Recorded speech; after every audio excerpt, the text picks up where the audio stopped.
Before the ethnic cleansing that forced all the Armenians out of Artsakh in 2023, Gayane Milonyan had only left twice.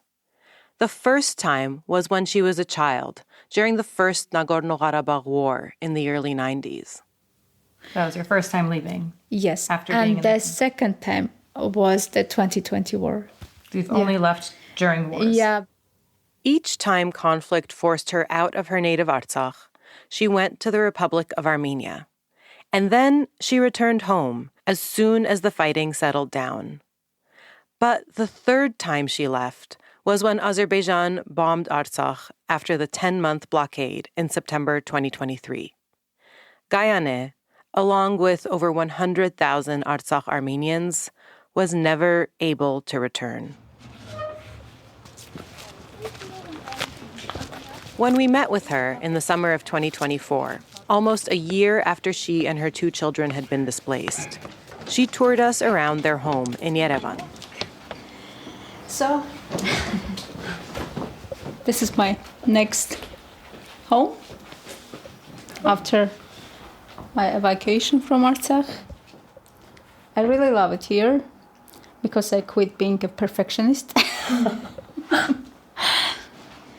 In the 9 months after she was forced to leave her home, she's moved 6 times to different towns across Armenia. This is a common story for people displaced from Artsakh. It's hard to find work, but it's also hard to find a place that feels like home. Gayane doesn't have too many things, but she has a bit of her own furniture that she's moved with her every time. I like everything white. That's why if you see something white, I've bought it. I've brought it with me. Any furniture that's white is hers. She says that it makes her happy. Anything that's big and old and Soviet came with the apartment. Gayane's 12-year-old daughter, Milana, loves Yerevan, specifically Northern Avenue, the big pedestrian boulevard that's lined with fancy stores. One of the 6 places they've lived since being displaced is Dilijan, a picturesque resort town in the mountains. It was not Milana's scene. The reason that I left Dilijan because Milana said that it's not a glamorous city. It's not glamorous enough. She's your diva. Yeah. And Gayane's 9-year-old son, Sergei, is obsessed with Rubik's Cubes. His record's 11 seconds. 11 seconds? Okay, time it. When he shows us, it takes about half a minute. Pretty impressive. Wow. Crazy. So smart. On their wall, Gayane has put up Post-it notes with advice for herself, like meditate and keep boundaries. And also one that says every morning to have a cold shower. Hang on, 1 minute. Cold shower? Yeah. Lurt? In the mornings. Every morning? Yeah. Why? Because it's the hardest thing you do. And after everything else seems too easy.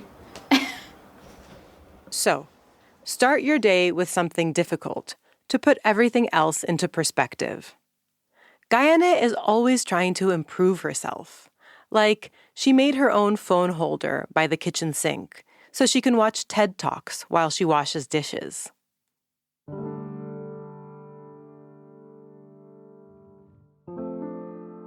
We first spoke with Gayane in September 2023 and put out an episode that featured her. I interviewed her on the side of the road, literally the day after she and her family had fled Artsakh, when they made the dangerous 48-hour drive on the one road out, right as the Azerbaijani military was sweeping over the whole region. We wanted to talk with her again, first to understand what it's been like for her since she had to leave. If you've almost never left home, how does it feel to know you can't go back? But also, we wanted to know her better. Gayane has this calm steadiness and a drive to keep improving her life and her children's lives. But that confidence was hard-won. For this episode, we're not going to focus on the 2020 war or on the 10-month blockade of Artsakh in 2023 or on the ethnic cleansing that came after. You can listen to her talk about that in the first interview we did with her. That episode is called My Land Feels So Sweet, But It's Thirsty for Blood, which is a direct quote from Gayane. This episode is about Gayane, what made her, and how hard it has been to love her homeland. Her story is about the difficulties she's faced, and not just the kinds of challenges that make the news. Gayane's story includes domestic abuse. But it's also about how she's taken control of her life. This is a story about relationships. Relationships with people and relationships with a place. How do those relationships shape us? What do we do when they hurt us? And how do we move on?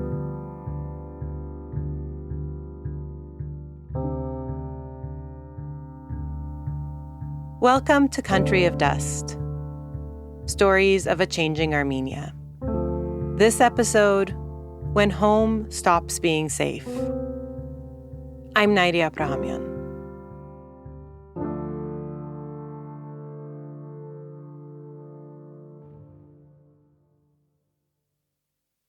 Gayane grew up in Stepanakert, the capital of Artsakh. She didn't just like it there. She was in love with it. I was really in love with Stepanakert. I was thinking that I can't live in any other place. It's not hard to understand why. Stepanakert was this magical city, a capital, but small enough that everyone knew each other. It was clean, with rows and rows of neatly hung laundry in every courtyard, urban, but surrounded by mountains. I really love the mountains, which are covered with many green trees. And in autumn, they get yellow or red. Gayane grew up in a conservative family. When a man was coming to our house as a guest, me and my mother should have stayed in the kitchen. So I never communicated with any man or male person. So I didn't say hi to my neighbors because they are male. Even now, it can be hard for her to talk with men. In the back of her mind, there's a voice that says she'll be judged for it. She has 2 brothers. They would go out on their own. But Gayane's memories of going out are all with the family, when her father would take them down to the river to barbecue, or when they'd visit relatives. So Gayane grew up quite sheltered, but she did go to university. And after university, she moved to her grandmother's village to work at the school there. So I got the job of teacher there and met a guy, so I got married. She was in her mid-20s, and he was the first man she dated, the first who held her hand. But it didn't last. Պատճառը այն էր, որ ինքը մտածում էր, եթե ինքը տղա է, ինքը կարա ոչ մի բան չանի, բղավի, ես էլ պետք է համ աշխատանքի գնամ, համ երեխեքին պահեմ, համ տունը մաքրեմ, համ ամեն ինչ, ու ինքը այդքանից հետո իրավունք ունի ինձ ցույց տա իմ տեղը, որ ես իր ձայնի իրավունք չունեմ. Can I translate? So she was saying, like, he thought that because he's a man, he can just, like, be in charge of me and put me down and put me in my place while I go and I work and I take care of everything. And he was abusive. Physically and emotionally, mentally. And he was getting really mad when I was buying books, when I was reading. Yeah. Anything that was out of his control. He wouldn't let her watch the BBC because he didn't understand English. They were together for 8 years. Several times, she tried leaving. She took the kids and went to her parents' house. But they told her that she should go back to him. Then they said that For the kids, it's important to have a father. That's the most important thing. You don't understand. It would be difficult if you get divorced.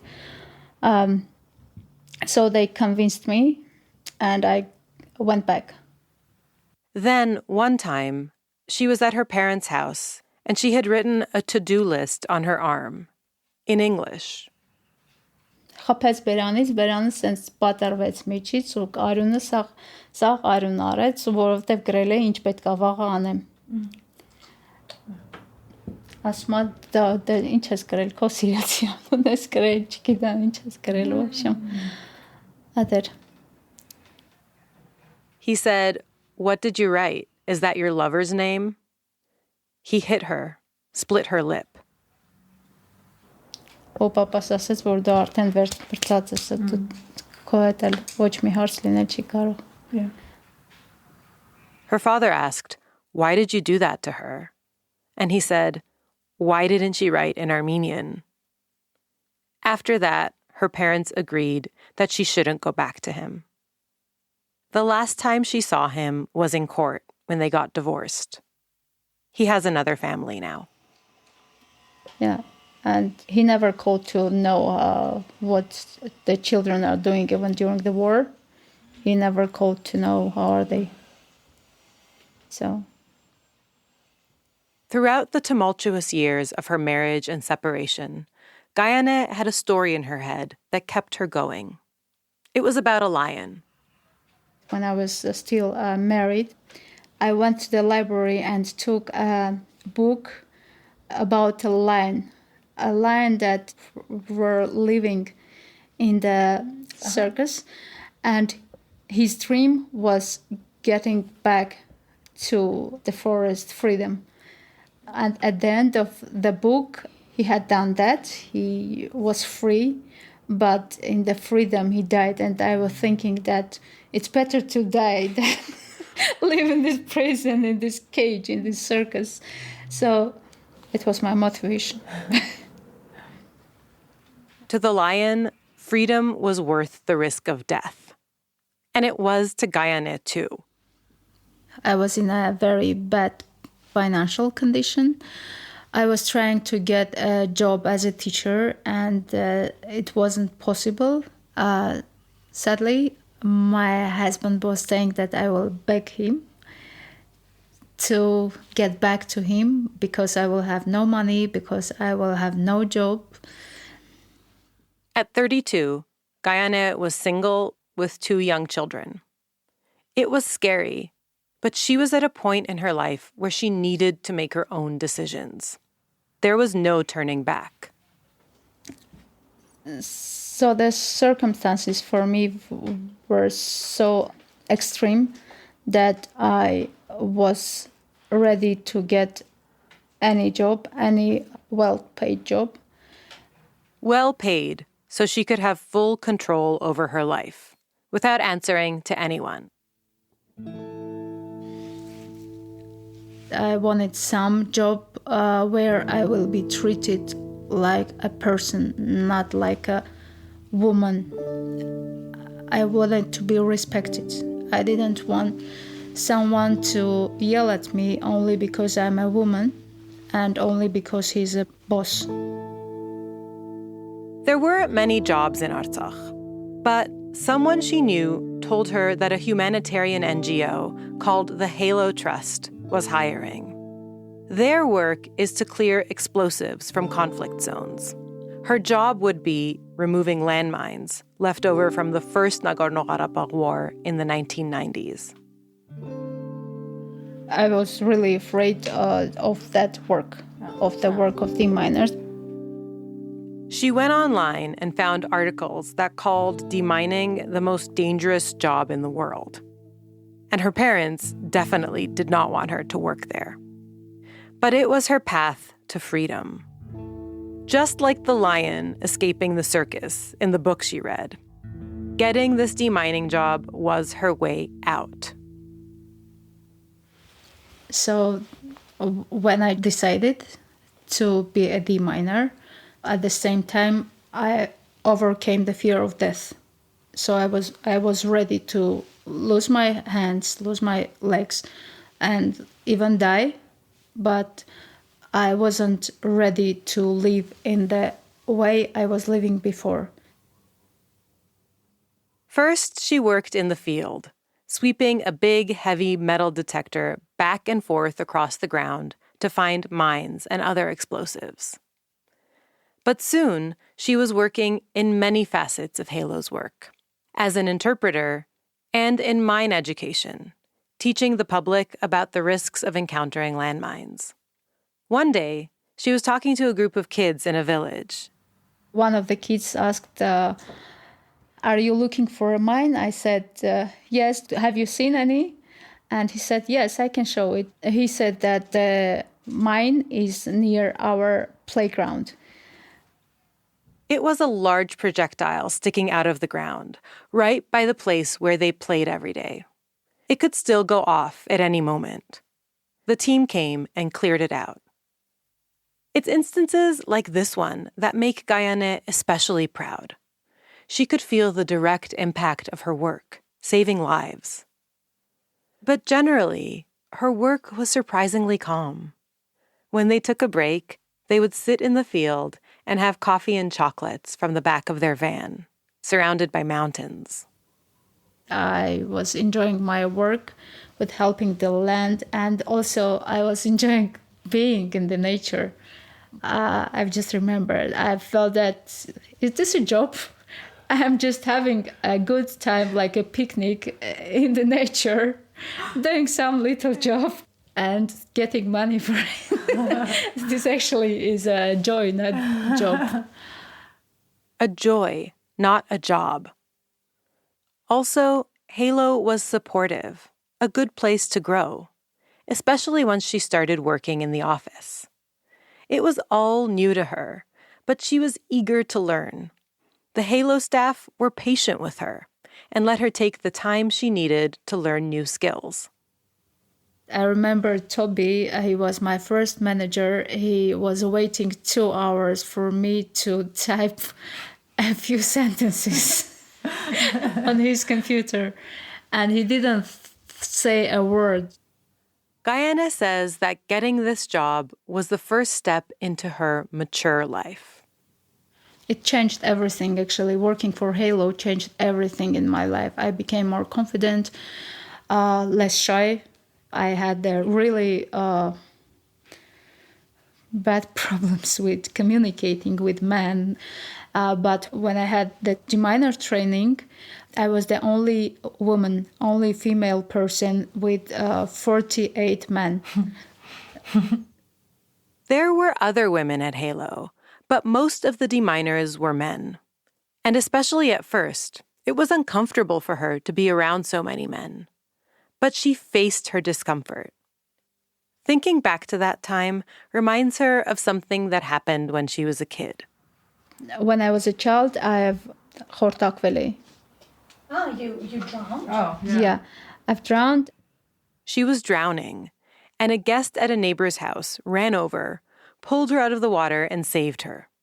She was scared of the water after that, but she wanted to swim, so she made herself get over it. So I've just decided how to learn to swim. No one taught me. I've just jumped into the water and swim to the other side. She literally jumped into the deep end of her family's swimming pool. It was an idiom come to life, sink or swim. Working for Halo was just like that. So it was the same thing. After being so isolated from the world, go to Halo and work with many, many men, feeling that it's normal, it's okay, I'm not doing anything bad. It was a big deal for me. So basically you're saying it's in your character. When there's something you're afraid of, there comes a point where you just go for it. Yeah. The period after the 2020 war, but before the complete ethnic cleansing of Artsakh in 2023, was a deeply uncertain time for Gayane, for everyone in Artsakh, especially during the 10-month blockade imposed by Azerbaijan. Gayane had returned to Artsakh after the 2020 war because she had been promised that it would be safe for her family. Now she felt guilty for bringing her children back somewhere that wasn't safe and where they couldn't leave. But during this period, Gayane was certain of one thing. She wouldn't invest her time or money in anything material, anything she couldn't take with her. Instead, she invested whatever she could in expanding her knowledge and in her children. I was trying to improve my English. I was trying to invest everything in things that I can take with me when I leave Stepanakert. If the situation changes, I can take my children, I can take my brain and go to Armenia. At what point did you realize that you had to actually make a decision between your homeland and the lives of your children? When Vagiv Khachaturian, I'm not sure if you know about him, when he was taken to Baku. This was in 2023, in the middle of the 10-month blockade. Azerbaijan had set up a military checkpoint on the only road out. It was almost impossible for any goods or any people to enter or leave Artsakh. An elderly man named Vagiv Khachaturian was granted permission to get heart surgery in Yerevan. But at the checkpoint, they detained him, based on the fact that he had fought in the war in the 90s. He's still in prison in Azerbaijan. Virtually every man from Artsakh has served in the military, so there was a fear that Azerbaijan could use the same excuse to imprison any Armenian man, including Gayane's family members. And so that made you feel like nobody is safe. Yeah, that my dad, my brothers will not be safe. 2 of her cousins had already been killed in the 2020 war. When Khachaturian was detained, this was the point when she realized that there was no future in Artsakh for her or her family. I couldn't sleep normally, I couldn't eat normally, I couldn't work normally. It was impossible actually to act like a normal, ordinary person, all the time feeling that you can be killed, your loved ones can be killed, you are a bad parent, you are a very bad parent because you made that decision, you went back to Artsakh, and now you can't protect your loved ones. Because I can't risk my kids' lives only because I love Artsakh that much. Artsakh as a home stopped existing for me during the blockade. If you think about house, about home, it's supposed to be safe. When the home stops being safe, it's not a home anymore.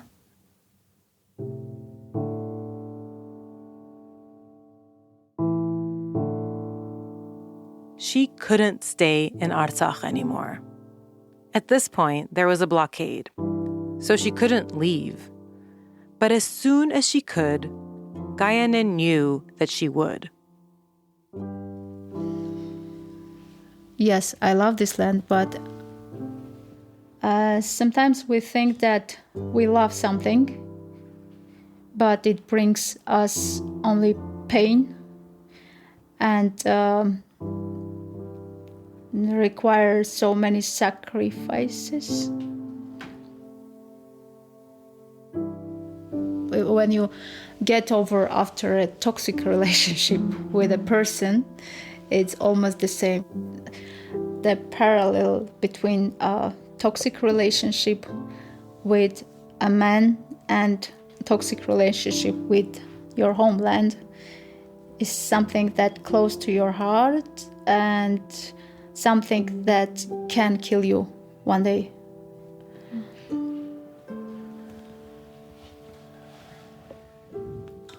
You know that this land is good, you love this land, but it will kill you. If you stay, it will kill you.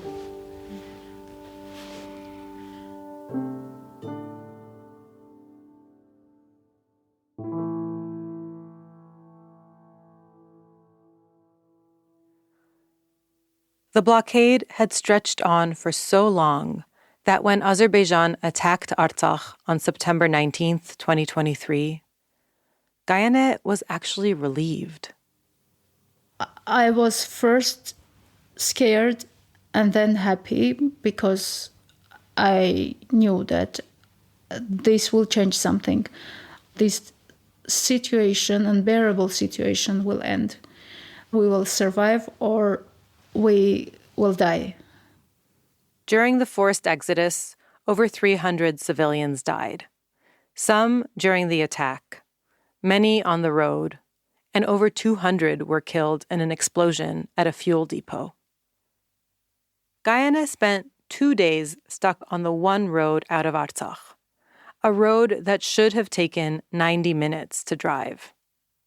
When she passed through the Azerbaijani checkpoint, that was it. She was out.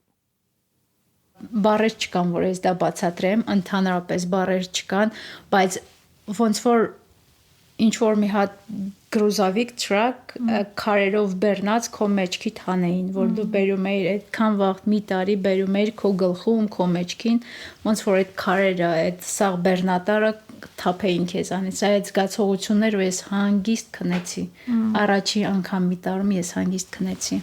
So she's like, there aren't words to describe it, but the moment we passed that checkpoint, it was like there's like a really heavy truck filled with rocks that you've been carrying on your back for a year, and suddenly that's been taken off.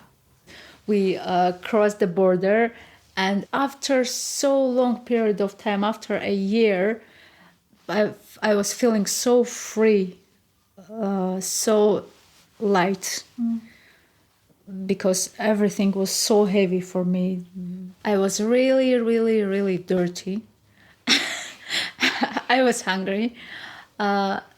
So I slept for 7 hours in the car. That was the most peaceful dream. That moment was the most incredible moment in my life. It's a paradox. Gayane could never go back to her home, where she was born and raised, where she raised her kids, where she literally removed explosives from the ground to heal the land. Her home that she loved so dearly that she had barely ever left in her life. She was out. She couldn't turn back. And she was relieved.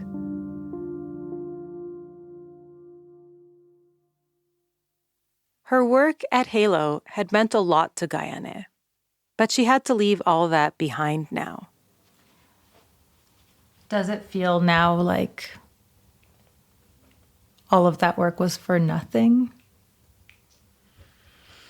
I guess not. Maybe what I'm saying will not be accepted for many Armenians, but Azeri children that will live in the area are also children, are also humans, so I wouldn't like them to be injured or killed.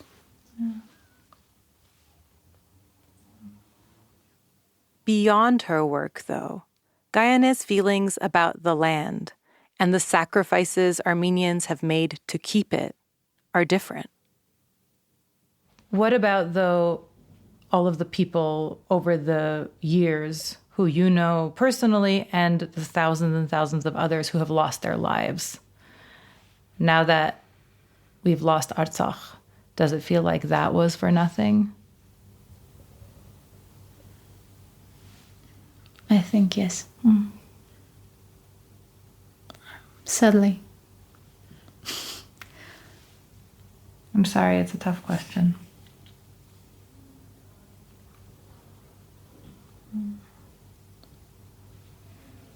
Many Armenians, many 18 and 20-year guys did everything possible, gave their lives to protect that land, to keep it Armenian. But it was too much. I don't think that that land should take more lives to be Armenian.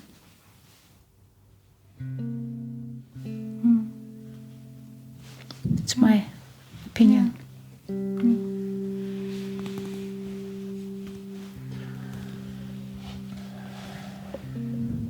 Her views are not typical. I've never heard anyone else from Artsakh express it this way. I accept that I lived there. I appreciate the time I was there because I had really great moments there with my family, even though my family was controlling, but I know that they really love me. Especially now, they really appreciate me. Especially my dad says, "You're my lion daughter." My lion daughter? Yeah. Yeah. There are just a few things that Gayane and her kids brought with them from Artsakh. Her daughter Milana brought some glow-in-the-dark star stickers from her bedroom. Gayane brought a plastic orchid that she says always makes her happy. And they brought their TV. It's a small one, but it means a lot for us as we have a nice tradition with my kids. I love watching movies with my kids, hugging my kids and spending the evenings with them. So that's why my children wanted the TV to take with us as an important thing for us, emotional thing. Gayane and her kids have moved again and again through a series of homes. For 1 month, the government paid for the 3 of them to have a hotel room in Goris, the Armenian city closest to Artsakh. Then they moved to Ashtarag, then Artashat, then Dilijan, then Gyumri, then Yerevan. Since they toured us around their apartment in Yerevan, they've moved back to Artashat, where some of Gayane's family members are nearby for support. Each time they move, the kids need to adjust to a new school. The transitions are especially hard on Milana, who misses her tight-knit friend group from Artsakh. She still has video calls with her friends from home, who are now scattered across Armenia and Russia. Gayane has been struggling to find steady, well-paying work. For the first several months after being displaced, Halo Qarabagh still had work for her, mainly administrative tasks, like filing reports. But eventually, they shut down operations completely. Gayane's work at Halo had brought her so much satisfaction, but also personal growth and financial stability. She hopes she can find something similar so she can keep growing. For now, she and her kids are staying in a small apartment with several other family members. Gayane is determined to find a job, or 2 jobs if needed, that will allow her and her kids to move out. She wants to focus on their future. I don't want my grandchildren to feel the same, to go to the same things that we went through. She wants Milana and Sergei to be the last generation to have to live through this conflict. I would like my children and my generation to live in a place where they can be safe. For instance, in New Zealand. She's serious. New Zealand. Because it's really far and it's not affected by war. And probably will not be. It has more sheep than people. I heard sheep don't Yeah, I know. I researched. Yeah. I think I will be happy there. The last few years in Artsakh, she couldn't plan anything. Nothing beyond the next day. But here, now, she can dream of going to another country.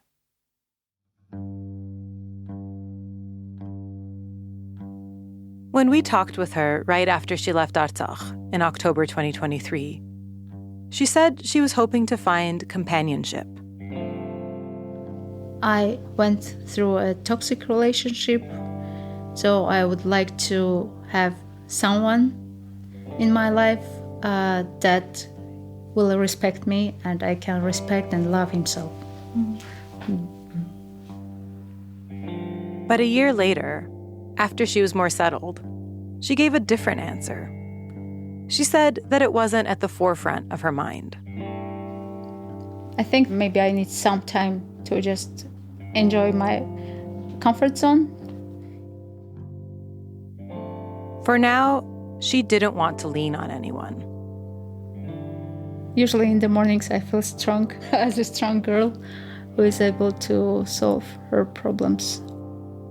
She wakes up, takes her cold shower, and starts her day. But it would be a good bonus. Life has thrown a lot at Gayane.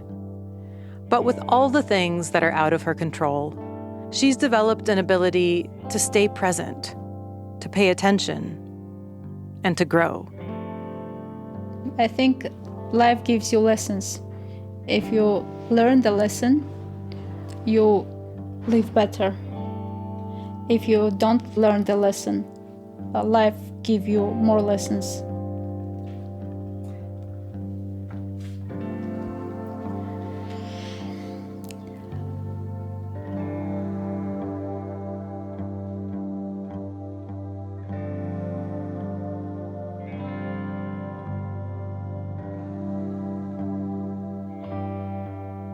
Country of Dust is created and produced by Nadia Abrahamian, Jeremy Dalmas, and Gohar Khachaturian.